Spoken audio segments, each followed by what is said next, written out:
Hey guys, just an opinion here with you. Just a very quick video. Just going to throw this one together and throw it up online. Do you own one of these? This is the Springfield XDS. You need to be aware that there is a recall as of August 28th, 2013. Today is August 29th, 2013, but as of sometime late in the day, yesterday, XDS, or Springfield Armory, announced a recall of the XDS. You need to determine whether your specific gun is involved, affected, whatever, and you can do so by going online, and they have a listing of the range of serial numbers that are affected. You can also put in your information, your serial number, and it'll come up and tell you whether or not your specific gun is involved in the recall and where you want to go. And I will put this I'll put this on the screen here, and I will also put it down in the information, but where you want to go is www.springfieldrecall.com. Ironically, I was actually just about to start some serious work on doing a one-year review on the XDS. The problem is, let me just quickly give you a synopsis. There's a lot of information out there right now, and there's, you want to look at first the official information from Springfield. Obviously, is where you want to put your faith and your trust. But there's a lot of good, any good blog site, any good gun site is going to have information probably right now currently. But the problem is that there is the potential for what I would refer to as a slam fire situation. When the slide goes forward at full speed into battery, there is a possibility that the gun could fire. And that is a really bad. We'll talk about that in a second. The other possible problem is that there could be a double fire. You pull the trigger one time and the gun fires twice. So essentially goes full auto for 2 shots. And that would not be desirable. However, that doesn't concern me as much as the first one. The first one is truly a serious safety issue. The second one obviously is too, but if you're pulling the trigger, you better have the gun pointed where it needs to be pointed and all that. So I don't consider that as much a safety issue, although it's certainly going to take you by surprise if it happens. Slam fire is definitely a safety issue, and this gun is empty. Let's verify that. Look here, we have empty chamber. We touch, we feel an empty chamber, and we have no magazine. So we have an empty gun. So let me demonstrate. What they're saying is when you load this gun and you do this, there could be a discharge. So that is a huge safety issue. I mean, that's obviously the one to be concerned about. Neither of them are desirable in any way whatsoever, but that's the one to really be concerned about, because if this is a carry gun, there are going to be times you are going to be loading and unloading this weapon outside of range conditions. So a couple things about the recall itself. What Springfield recommends is they want you to unload the weapon. They want you to clean the weapon. I'm not sure why they don't want their technicians to get their hands dirty, I suppose. I will probably give this gun is clean from a having been fired standpoint, but it's probably got some dust bunnies in it from being carried, but I will do that. All right. So they want you to clean it. They want you to obviously empty it. They do not want you to include any magazines with the gun.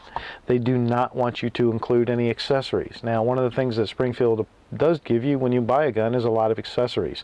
So you want to remove anything that came with the gun that you don't want to lose. So backstrap option, take it out. Magazine pouch, take it out. My holster is already out, but if you get the holster in there, take it out. The fired first case, if you want to keep that, take it out. Now I'm saying all this because I'm assuming that Springfield wants you to return this in its original case.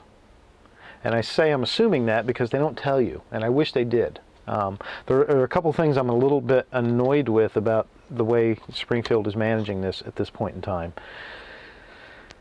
Yes, they are providing a recall. They're being proactive.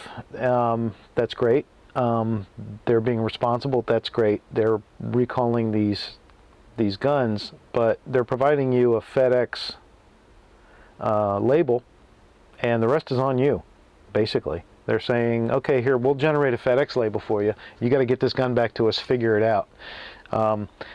And it'll tell you this in big, bold letters in more than one place, but you can't just drop this in a FedEx pickup, drop box, for obvious reasons. It's a gun. So you have to take this to a place that is a staffed FedEx location. Well, not all of us have one right around the corner, I don't. So this means we may have to find one, we may have to drive some distance. Now the question is, am I supposed to send it back in this case that it came in, like this, packaged in here, maybe put the flag in it. After having taken all the accessories out, is this how I'm supposed to ship it? They don't tell you. And why don't they tell you that? They should be able to tell you that. Next, what kind of a box is this going to fit in? Because the label's not just going to go on this suitcase. All right, this is going to have to go into some kind of a box.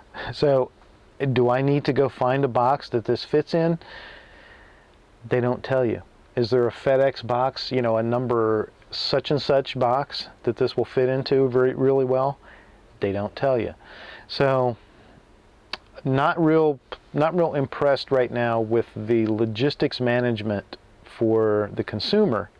Yes, we're smart enough people, and yes, we will figure it out, and yes, we'll figure out a way to get it back to them, but I don't think I should have to make this a big thing on my to-do list to figure out the logistics of getting this back. They need to lay this out, 1, 2, 3, 4, here's what you do, and make it easy. And because I'm telling you, I'm not particularly pleased having to send this gun back anyway. I don't know this to be true, but I'm going to go out on a limb and say this is the most popular selling gun in the past year. How many of them do you think are out there? How many of them do you think are affected? If you just do the math, look at the serial number range that they're saying is affected and do the math. So who knows how long we're going to wait to get these things back. Now they say they will provide you tracking information. I'm not sure exactly how thorough, accurate, and how updated that'll be, so we'll see. I like Springfield Armory, don't get me wrong. They're one of my favorite companies, and I love doing business with them. I've actually got, there were a couple of other Springfields that were on my short list for, next acquisitions, but yeah, that's kind of all going to go on ice at the moment. But I will update. I will keep track of my progress. If I learn any more about how you're supposed to ship, whether they're saying, yes, definitely ship it back in the original box, and here's the FedEx box to put it in, or you got to just scrounge in your garage or your neighbor's trash can to try and find a box that fits, I'm not sure. So how would I do it? Because I try to, if I'm going to complain, I try to have a solution, or at least have a proposed solution. Here's how I would do it. They send FedEx to your house with the box that it's supposed to go in and the label.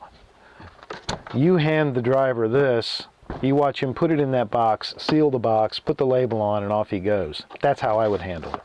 Now FedEx very likely would tell Springfield to take a leap if they asked him to do that.